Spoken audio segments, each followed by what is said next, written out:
పదవి రాగానే జనం చుట్టూ చేరి చేతిలో చిడతలు లేకుండానే భజన చెయ్యటం, తాళం వాయించటం మామూలు విషయమే.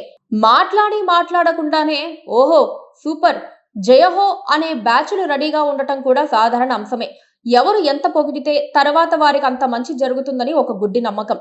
అందుకే నేతల చుట్టూ వంది మాగదులు ప్రదక్షిణలు చేస్తూ ఉంటారు. ఇప్పుడు తమిళనాడు తాజా ముఖ్యమంత్రి దళపతి విజయ్ విషయంలోనూ అదే జరుగుతోంది. అలా ప్రమాణ స్వీకారం చేశారో లేదో ఇలా కొందరు భజన మొదలు పెట్టేశారు. సీఎం ఓఎస్డీగా ఒకరోజు మాత్రమే పనిచేసిన జ్యోతిష్కుడు రాధన్ పండిట్ వెట్రివేల్ ఇప్పుడు అతిపెద్ద భజన పరుడిగా మారిపోయారు. విజయ్ మరో 50 ఏళ్లు తమిళనాడు ముఖ్యమంత్రిగా కొనసాగుతారని, ఓటమి లేని నేతగా మిగిలిపోతారని రాధన్ పండిట్ చెప్పుకుంటూ తిరుగుతున్నారు. దానికి ఆయన పెద్ద లెక్కే చెబుతున్నారు. అజిత్ రాజకీయాల్లోకి వచ్చేందుకు వెనకంజ వేశారట. విజయ్ మాత్రం సరైన టైంలో వచ్చారంట.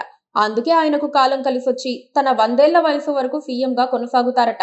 పండిట్ జీ ఏమిటి ఓవర్ భజన అని జనం ముక్కున వేలేసుకుంటున్నారనుకోండి. అధికారంలో ఉన్న వాళ్ళు భజనను ఇష్టపడతారు. అది అతి భజన అని తెలిసి కూడా వాళ్ళు వారించరు. ఎందుకంటే అందులో వారికి అనిర్వచనీయమైన ఆనందం లభిస్తుంది.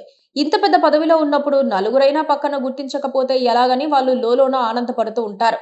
విజయ్ కూడా దానికి మినహాయింపు కాదనిపిస్తోంది. ఏం మాట్లాడుతున్నావు అని ప్రశ్నించకుండానే ఇక వాయించండిరా చిడతలు అని అగ్రనేతలు ప్రవర్తించినట్లుగానే విజయ్ తీరు ఉంది. అదేమంటే నాకేంటి తెలుసు, ఆయనెవరో మాట్లాడితే అని సమాధానం చెబుతారనిపిస్తోంది. ద్రవిడ రాజకీయాలకు పురిటిగడ్డ, హేతువాద భావజాలానికి పుట్టినిల్లు అయిన తమిళనాడులో ఈ భజన ఏంట్రా అని జనం ప్రశ్నించుకోవచ్చు, కానీ నాయకులకు మాత్రం అలాంటి ఆలోచన ఉండనే ఉండదు. విజయ్ సీఎం కాగానే రాధన్ పండిట్ ను తన ఓఎస్డీగా నియమించుకున్నారు. తమిళనాడులో ఓ జ్యోతిష్కుడికి ప్రభుత్వ పదవి ఇవ్వటం ఏంటని ప్రతిపక్షాలతో పాటు మిత్రపక్షాలు కూడా మండిపడ్డాయి. దీంతో విమర్శలకు తలొగ్గిన విజయ్ నియమించిన 18 గంటల్లోనే ఆయనను పదవి నుంచి తొలగిస్తూ ఉత్తర్వులు జారీ చేశాడు.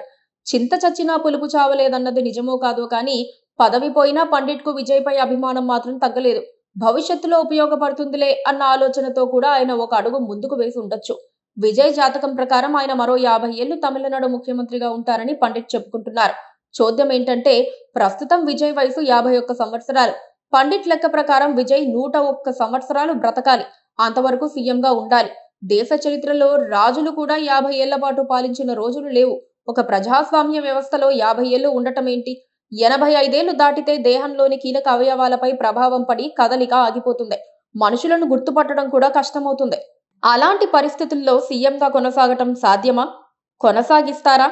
అందుకే రాధన్ పండిట్ లాంటి వాళ్ళు భజన చేయటం వల్ల జనానికి కలిగే ప్రయోజనం లేదు. ఆయనకు కావాల్సింది సాధించే వీలుండొచ్చు.